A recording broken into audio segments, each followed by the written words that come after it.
Well, you spent the first 3/4 of this class learning how to take derivatives, and so guess what? You're going to spend the last quarter or so of this class learning how to undo derivatives. So that's what we're looking at right now. We're looking at what's called an antiderivative or an integral.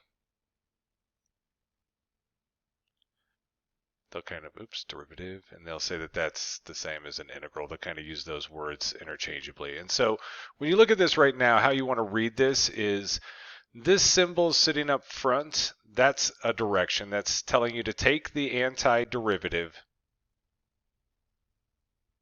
And then the dx on the outside is telling you what variable you care about. If you were in some sort of Calc 3 class, you'd have triple integrals and that would matter. In your guys' class, there's not much to worry about here. You're always going to be talking about x or whatever the thing is inside there. So really when we look at this, what we're looking at is just that x to the 11th is what we're trying to take the antiderivative of. And so to do that, you're going to do what's called the power rule. So that's going to be the main rule we use. The power rule just says add 1 to the power and then divide by the new power.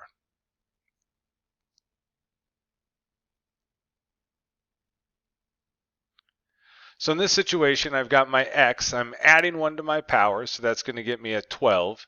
I divide by that new power. And then we're always going to put this plus c at the end here, this constant. We're getting back to our original equation. And so what that constant means is if you think about taking an actual derivative from before, if I gave us something like 3x squared plus 17.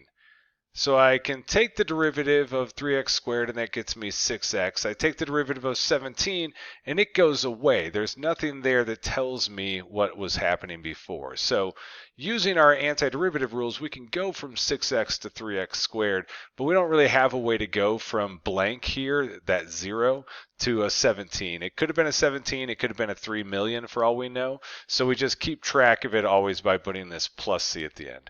We'll see problems at the end of this quiz that have us get more information given to us, and we actually use that to go ahead and find our actual plus c value.